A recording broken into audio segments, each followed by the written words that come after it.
Hello and good evening. Thank you so much for joining me. My name is Inbaal. I'm a psychic, tarot reader and witch, and I'm going live right here on the Bigfoot Outlaw network. I'm broadcasting right now across YouTube, Twitch, Instagram, LinkedIn, and Facebook.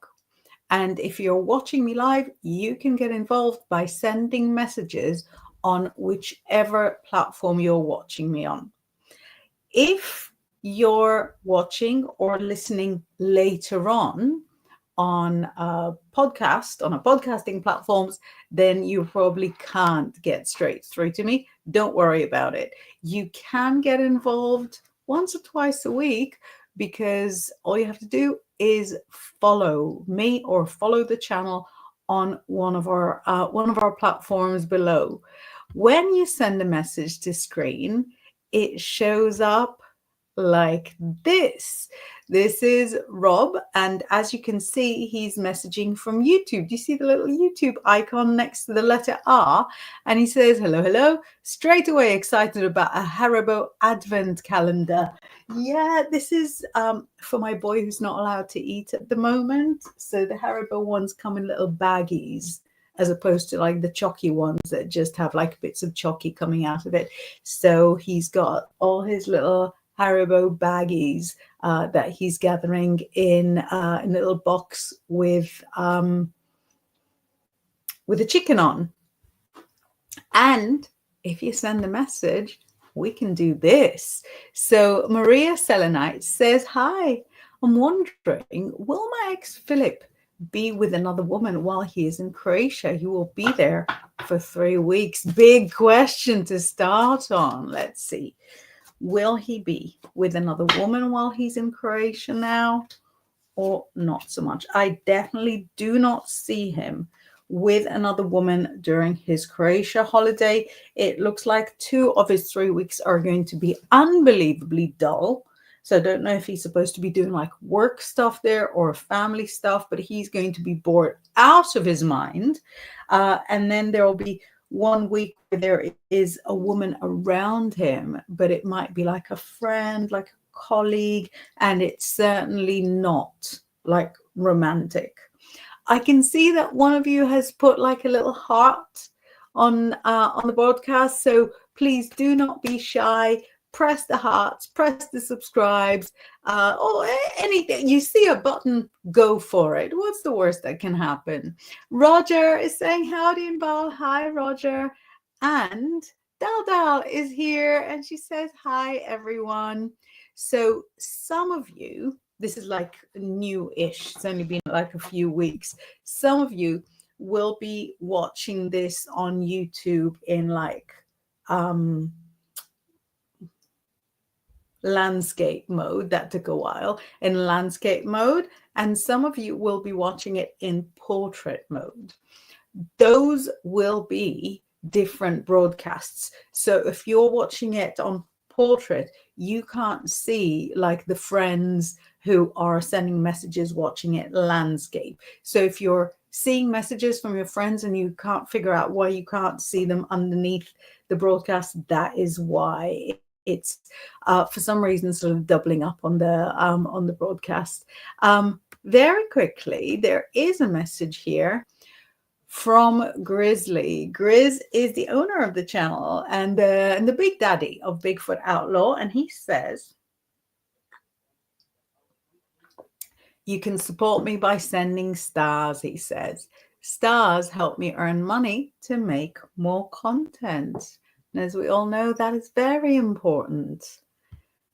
We've got a quick hi from Lucas Hernandez and a lovely wave. So how did everybody's full moon go? We had the final supermoon of the year on the 4th. It was a full moon in Gemini. So if any of you are Geminis, let me know if anything very full moonish happened. If you had a nice weekend, if you had a memorable weekend, for better or for worse. And if it gave you any kind of crazy dreams. Very kindly, Lucas says, How was your day? My day was kind of exhausting, but let's not make it about me. I'd love to hear from you. Dal says mine went smooth. That's amazing, because this moon, I mean, it's completely not connected to the Mercury retrograde, but the Mercury retrograde that went through Sagittarius and Capricorn only ended on the 30th, and then 5 days later on the 4th we had the super moon. So the fact that it went smooth means that you are blessed beyond measure. My heart goes out to the Geminis, because the Mercury retrograde interferes with Geminis in particular, and then you've got like the full moon in Gemini. So things that are associated with Gemini moon or with any of the planets in Gemini would be lots of conversations, because Gemini is a very sociable sign. And also there could be a duality, things happening in twos. Rob says it was powerful and illuminating, but I can't say more, but defo was memorable. That's all I want to know. If it was interesting, then, I feel like we all did very, very well. The last thing I want is for anybody to have like a dull, like a boring life. And next year, because I spent the sort of past couple of weeks writing horoscopes for the next year, and that's also how I'm going to be spending, the next couple of weeks. So for those of you that don't know me very well, I write a lot of astrology content for the press, horoscopes, explainers.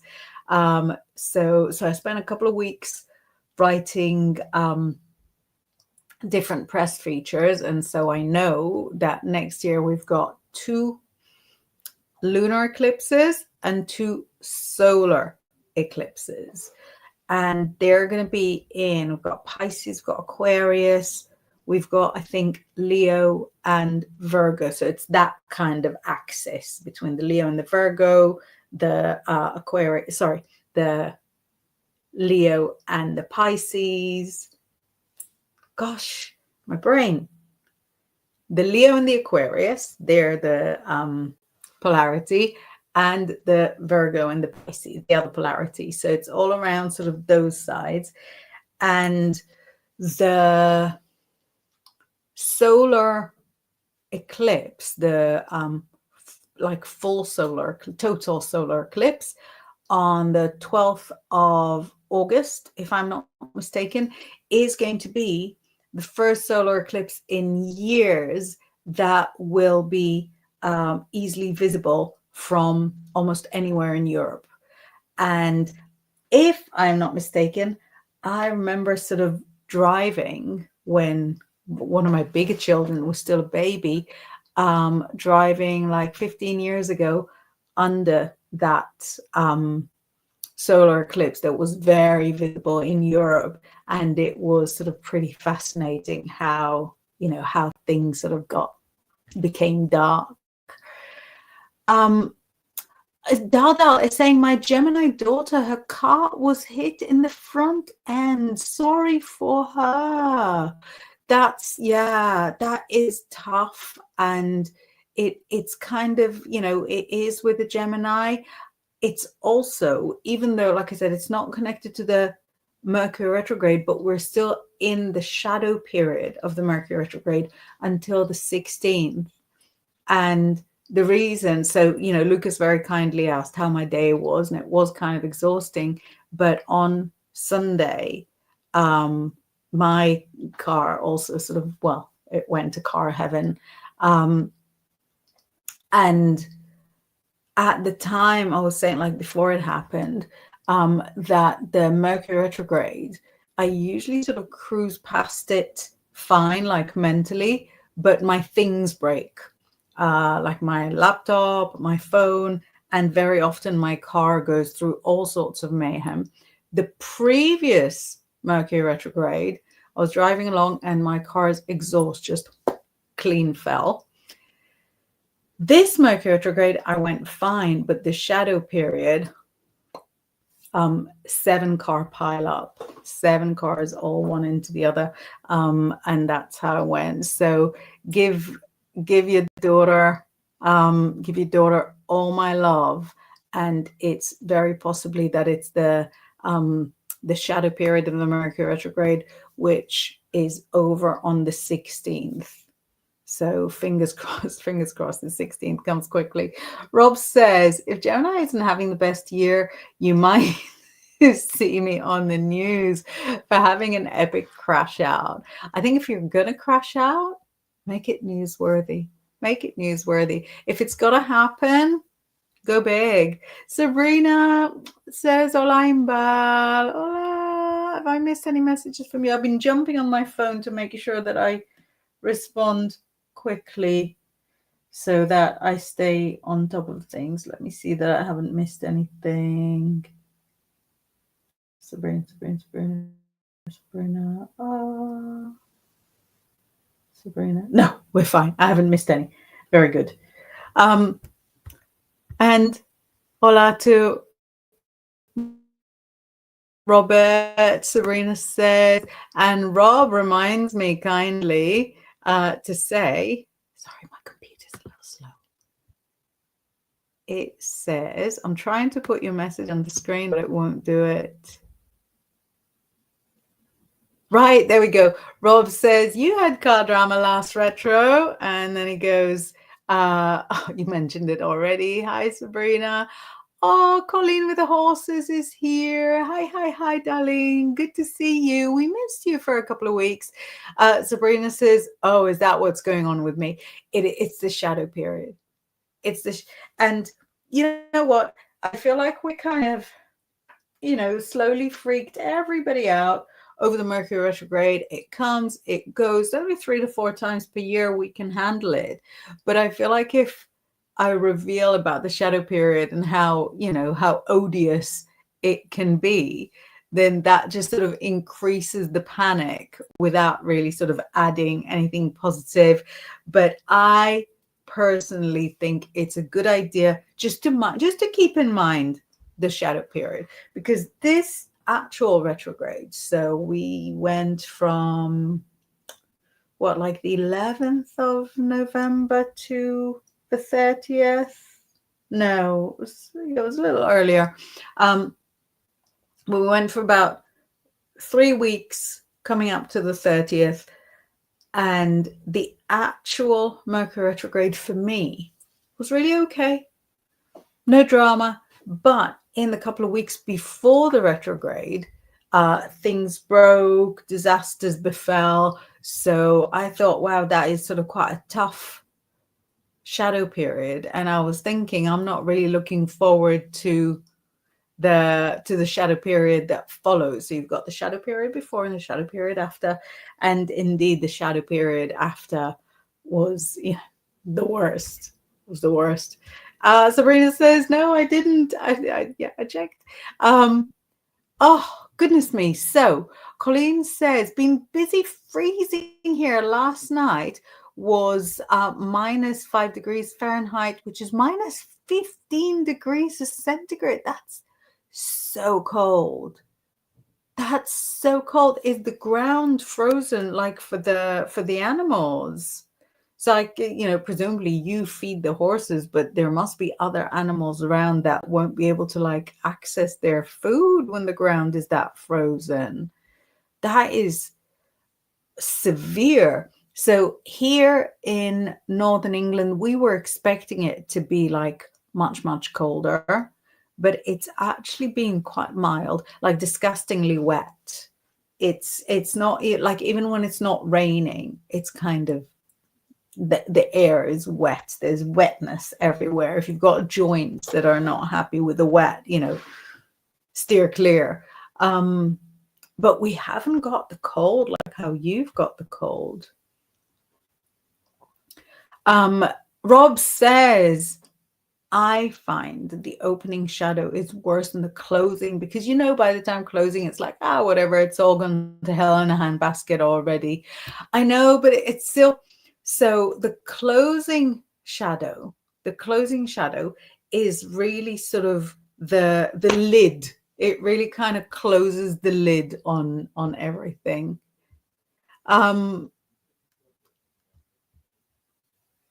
So a few messages came at once and really sort of shocked my system.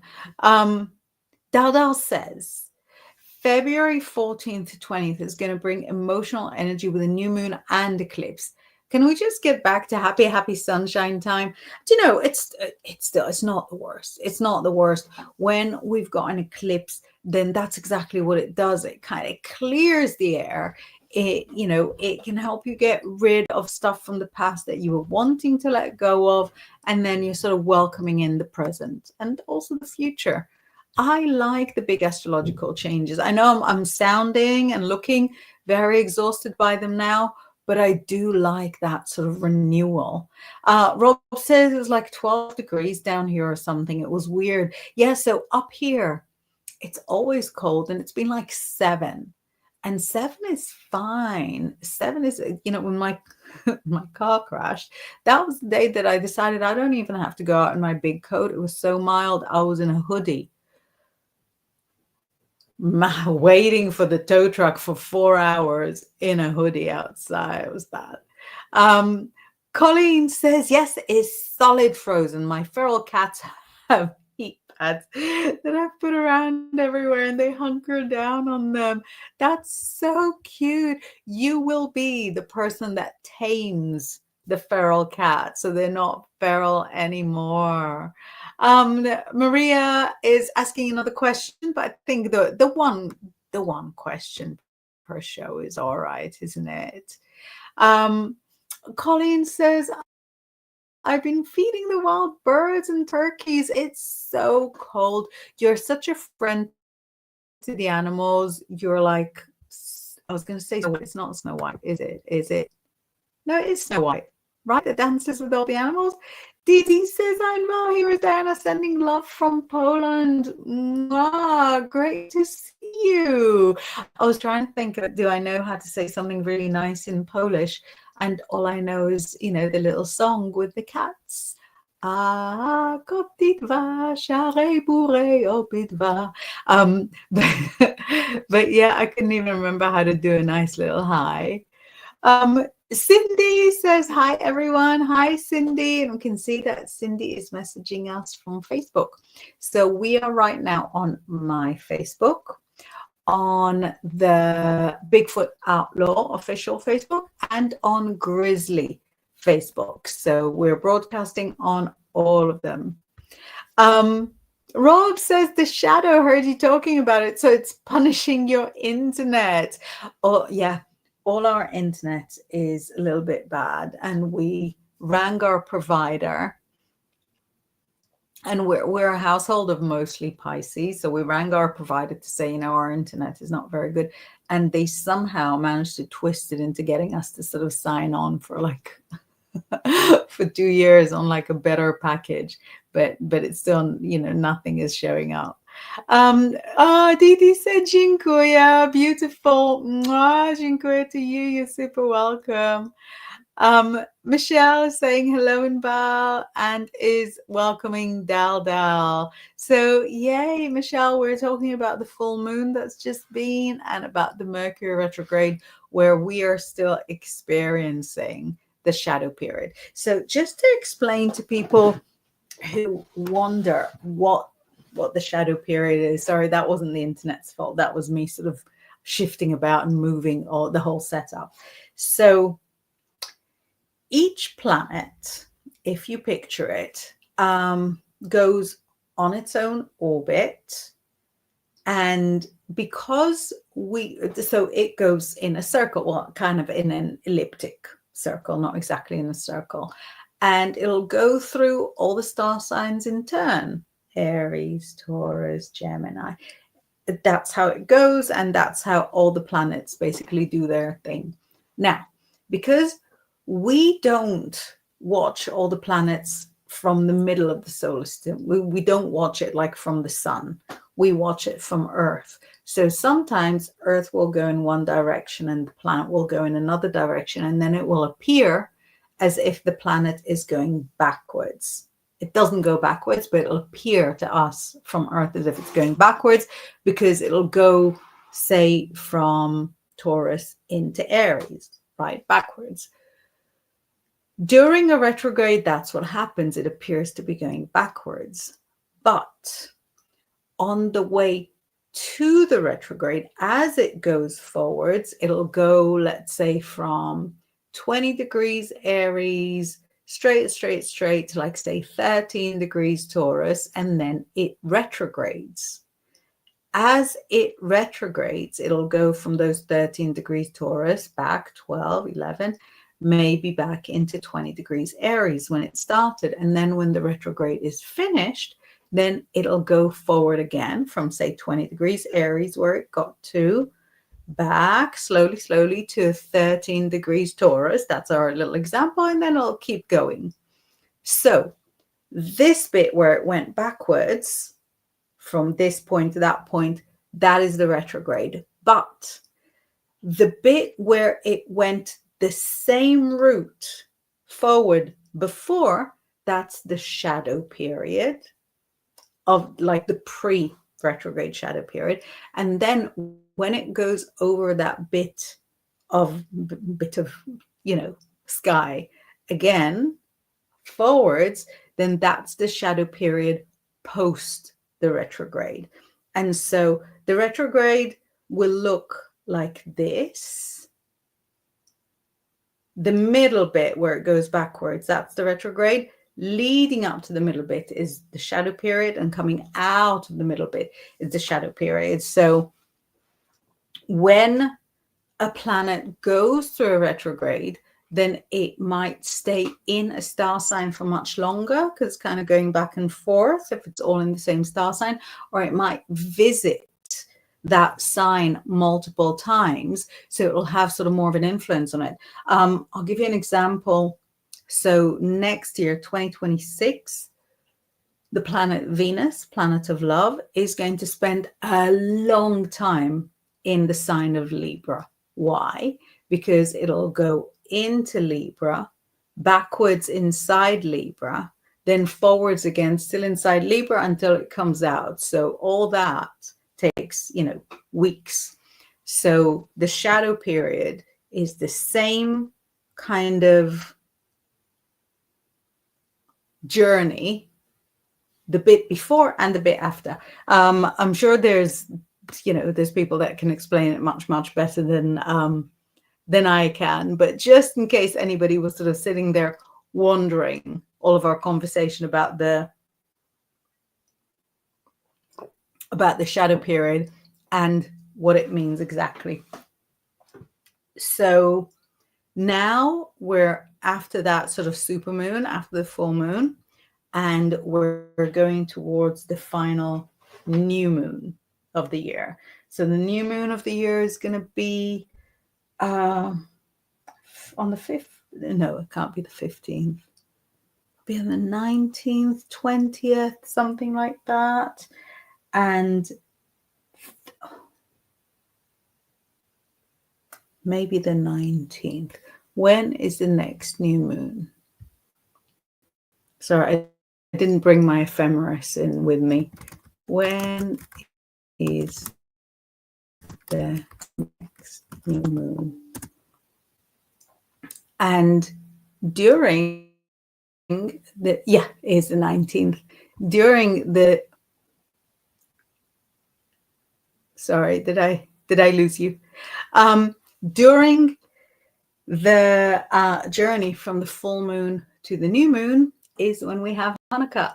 So if anyone else is observing, Hanukkah is coming up in a few days, in about 5 days. Have a great one, because Hanukkah is always on the 25th day of the cycle. So of a 30-day cycle. So Hanukkah is on the 25th day. So it's always on the darkest moon of the darkest part of the year, which is supposed to be, it's a light festival.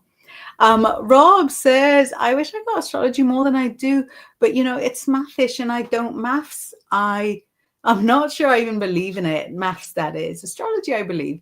That tells you all you need to know about me. So I don't think that you need to even view astrology from a maths perspective, especially that you're a Gemini. You want to view astrology from like a personality perspective. That's how it works for me. And especially if you work with a Thoth, for me, it's like really obvious that this is Libra, for example. I mean, this is exactly what Libra looks like. That's how Libra behaves. That's how Libra presents themselves to the world. And again, with the Thoth, like the Thoth was absolutely my gateway drug, you know, going into any kind of astrology. So this to me is Sagittarius. If you want me to describe Sagittarius, I'll describe this. And in the Thoth deck, we've got obviously 78 cards, out of them 22 are the major arcana. And within the major arcana, just like in all tarot decks, we've got 12 of the 12 of the major arcana cards that represent star signs. Then we've got, you know, 10 that represent the 9 that represent the classical planets. 7 that represent the classical planets, and 3 that represent 3 of the 4 elements. We just run out. But for example, look, Rob, there's you and me. For example, Pisces. This is Pisces. That's what Pisces looks like. You could say it's a tarot card called the moon, but going into astrology, or for me, sort of when I started out with astrology, there was no easier way to explain to me what Pisces is, completely apart from looking in the mirror. But the moon card, and there's you. This is the Gemini card, and it looks like a Gemini, it smells like a Gemini, it tastes like a Gemini. I'm actually hunting around for the Aries card because I think like the Aries in the Thoth is so Ariesy that there's really sort of no denying how Aries could be. So I'm looking obviously for the Emperor card, which is very red, very bold, very loud, and that is the representation of Aries. But it's also hiding. I don't know why. There we go. I'll show you in a minute. I'm just going to pull out all of them while I'm at it. There we go.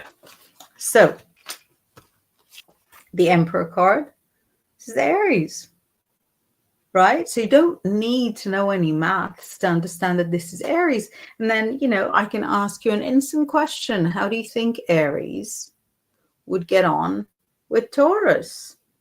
You know this guy. You know this guy. How do you think? Do you think they're harmonious? Do you think they get on each other's nerves? So now you also know compatibility.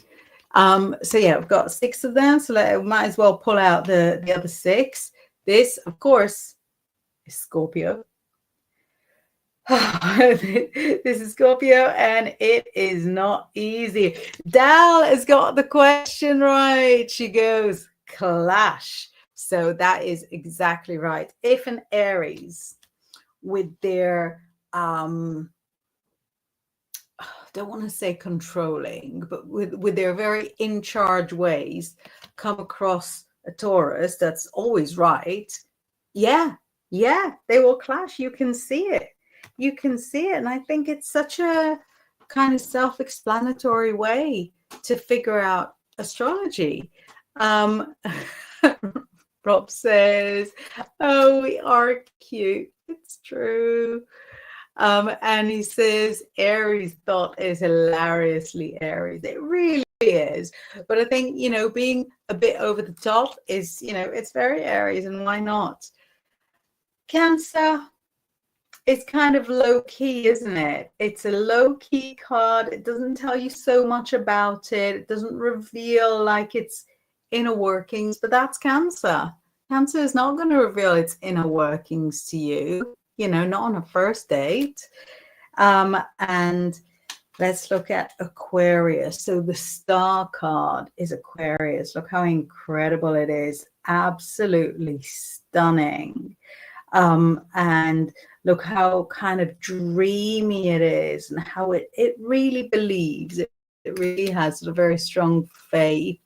Dal is speaking from personal knowledge. Says, I'm Taurus. Let me hold the Taurus. And I have two Aries sisters clash. Let me put another red one there. That's the Taurus. There's the two Aries sisters. It's not easy. And who else have we got? Who have we not? I've got like three more here. Here is Virgo. Virgo is here. Beautiful.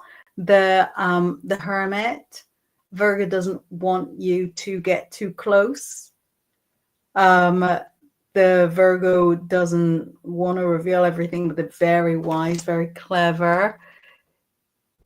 Cindy says, I'm Cancer. Let's hold the Cancer one up for you again. Get you familiar with it.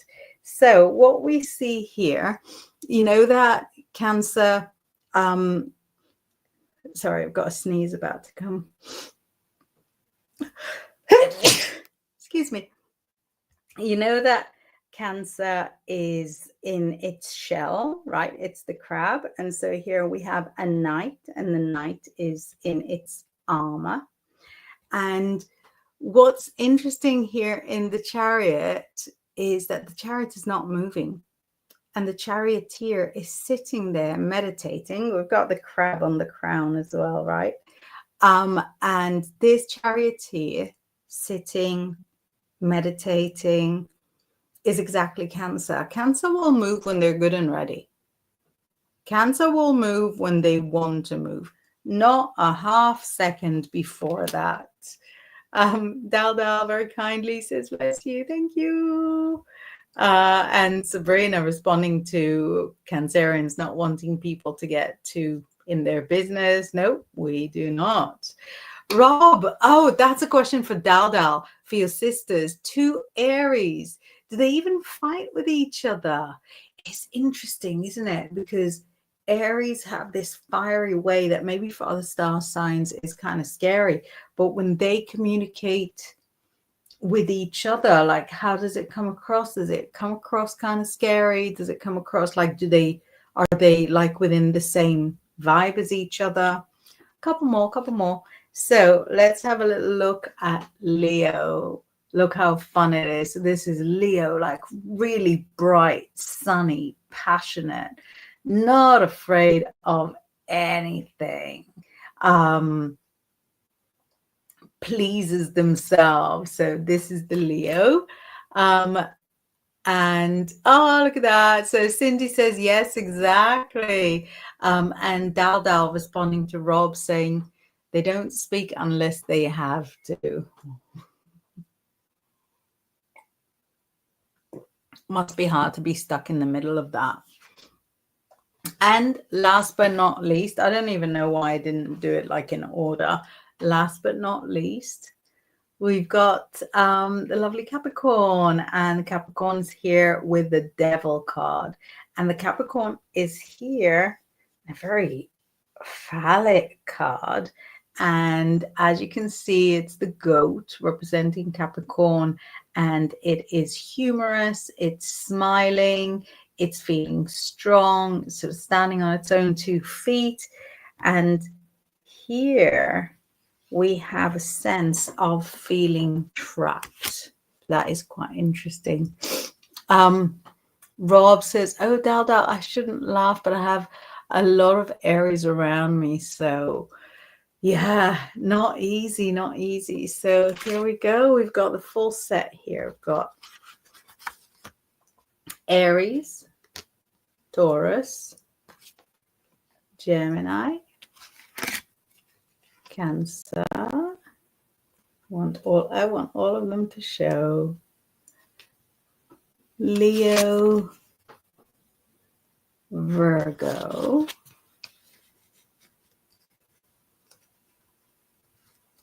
at least a little bit show. And now we're going to get Libra, Scorpio, Sagittarius, Capricorn. Oh, it's starting to struggle. Aquarius and Pisces. Look at that. It's phenomenal. So all I'm saying to you, sorry, Rob, it was like a 15-minute answer to, a really sort of innocent comment. What I'm saying to you is that astrology doesn't have to be very mathematical. You can just enjoy the personalities because you already know more than you think you know. Colleen says, I'm Pisces and barely speak to my Aquarius sister. You know what? I think Pisces and Aquarius from the outside look very similar to the uninitiated. See, I'm Pisces like you, and Pisces and Aquarius are both very caring people, but in a really different way. So Pisces, like you and me, will care about individuals, just like you are a friend to all animals and they all matter to you. And I love to take care of my clients and care so much. I tell you, today I had a reading at 11 a.m. with probably my longest client that's been with me since I was 25. And she had just been through a very bad miscarriage, triplets. It was like really like extra awful. And she sat and she's like, I'm so sorry, I don't mean to upset you. And I said, as a Pisces, I feel like it's such a privilege for me. Like it's such such a powerful place for me to be able to support you when you're going through this awful thing. I said, it doesn't upset me at all. No, I feel a sense of like it's like a messenger to be able to walk this path with you. And that's sort of doing it from the Pisces perspective. Whereas Aquarians care about like concepts and communities and like tribes and like the idea of justice. So person to person, Aquarius kind of struggle. But when it comes to like activism, they find it very easy. So Pisces and Aquarius are both really, really caring. And Pisces is more caring on a one-to-one basis. And Aquarius care more as like a one-to-many basis. So Cindy says, my husband is Aries. He's a very active person. And Sabrina says, I have a sister in Aries, along with a niece and nephew. We don't get along all that much. It's you know what? Aries will sort of pop in and pop out, and they're really okay with it. They don't particularly sort of need to be liked. As long as you're around, they're fine. Rob says that was a lovely answer. Thank you. It's a really long answer.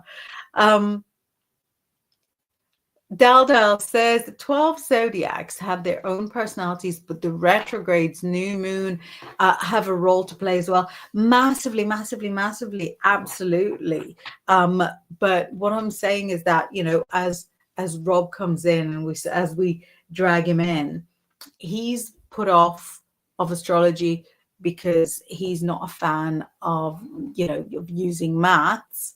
And I'm thinking, well, you can manage really okay without maths if you just sort of go by the feel of things, by the way that they connect. Rob says something that confuses me is that Aquarius is a water bearer, but it's not a water sign. That is something to just get over. It's something to just get over. Aquarius is not water. It carries water. The water signs have nothing in common with Aquarius, sort of in terms of how they express, how they display their feelings, which is kind of what water is. But no, it's the water bearer, but but it's definitely an air sign. Thank you very much. You're too kind. Colleen says, I care for people immensely too. I think you're not going to be sort of a big friend to animals if you're not also sort of a loving person. We've got a whole bunch of more questions coming in from Maria, even though I already indicated that really sort of having the one question answered for the show is plenty. Nikki says, good morning. I would love a reading, please. Need some help. Let's have a little look. Is there something special that you want to ask, or do you want just a little general? Dee says, my future husband is Pisces and I am Aquarius. 100% true. Right. Yes. Very, very in person, isn't it? Robert says, my moon is Aries, Sabrina. It came out this morning in boots when some random woman dashed her basket into my packing area, stopping my transaction from ending. So I dashed it back on hers. She was fuming. That I'd love to sort of hear this as like a full story. I feel like we just sort of got the abridged version. Nikki says Gemini, but yeah, Nikki, throw a question in. Oh, right. Oh, bless. I can see that you're saying anything that would like to tell me, please. Let's have a little look. Let's see what's showing up there for you. Little reading for Nikki Cameron. Oh, right. Listen, it shows that you're going through a period, or you're going towards a period of peacefulness. This period of peacefulness doesn't mean that you need to sit still.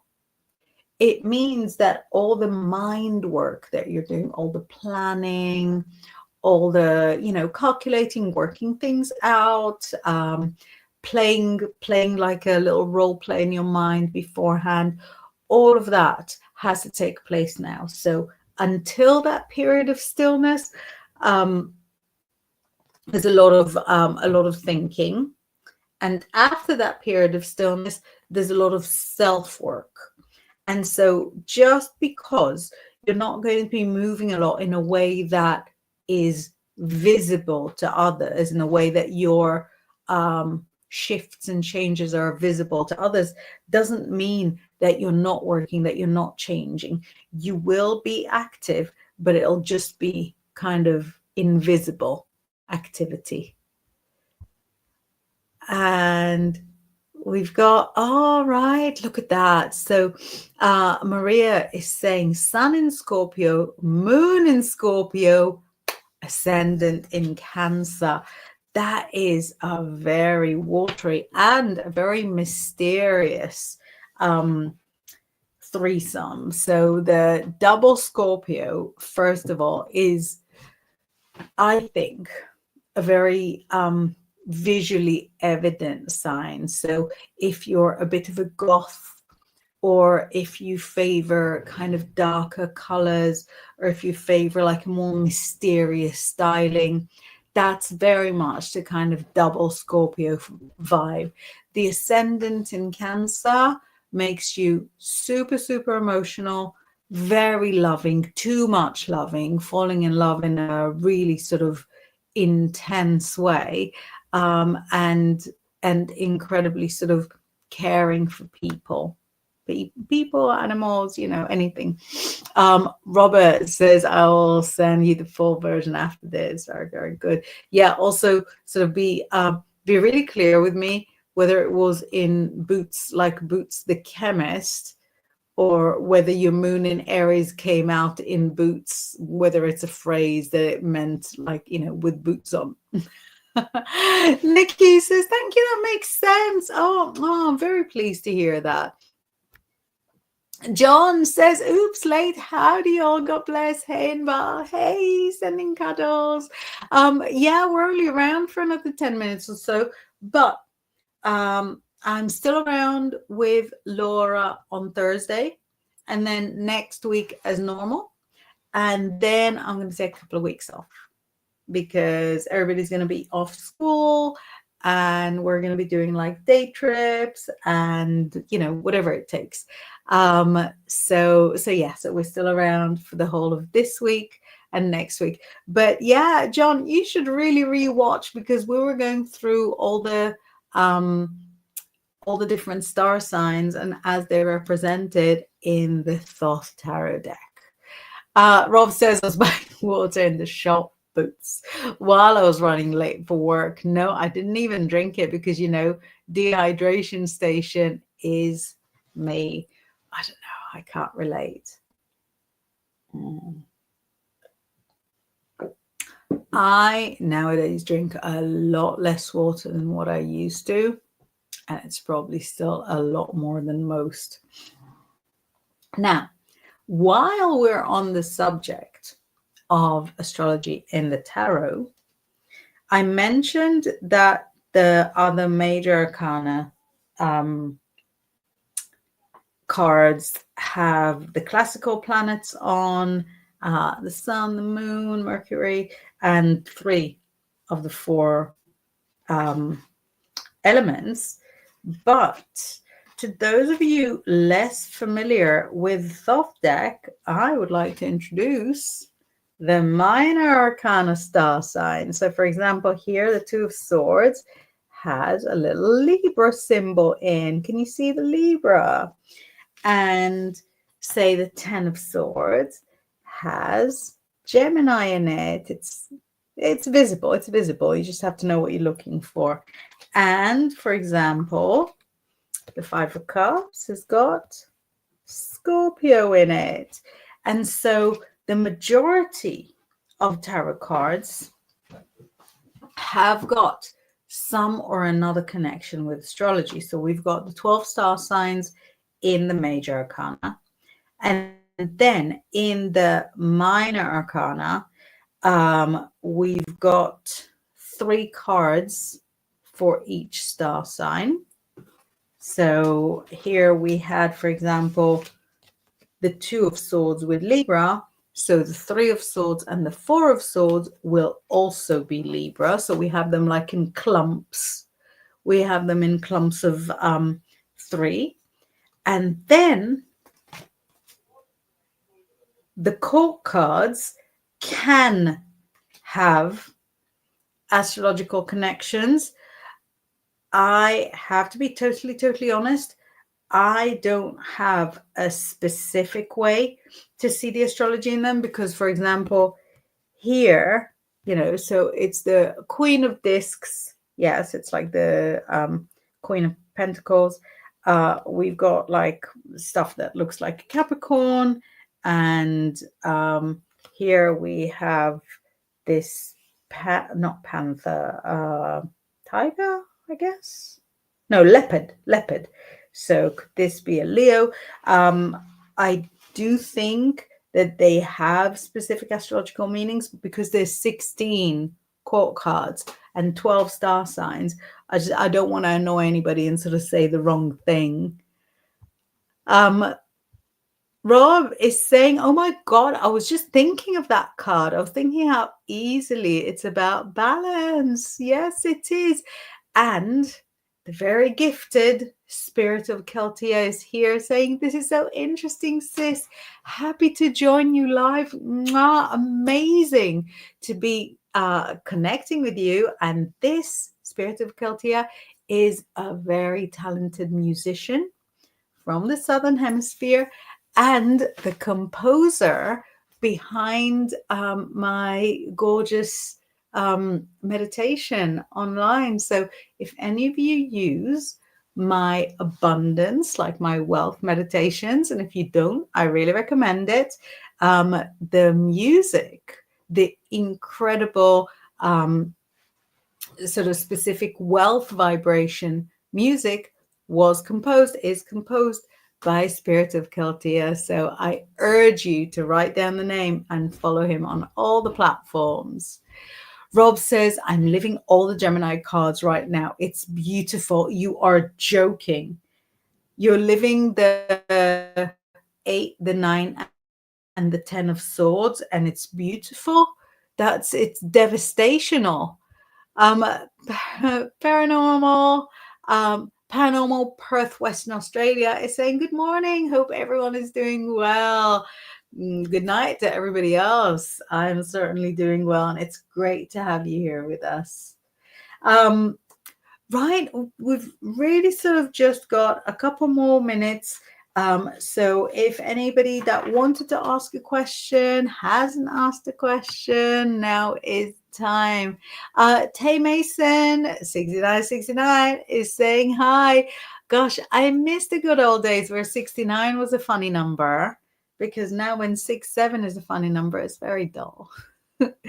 69 all the way. Rose says, haha, I am.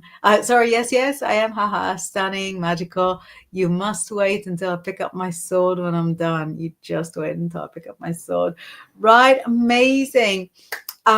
We're going to start winding down.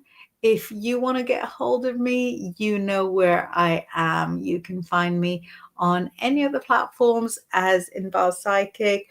Make sure that you're not following any of my imposters. Have a wonderful evening, and I'll see you next week.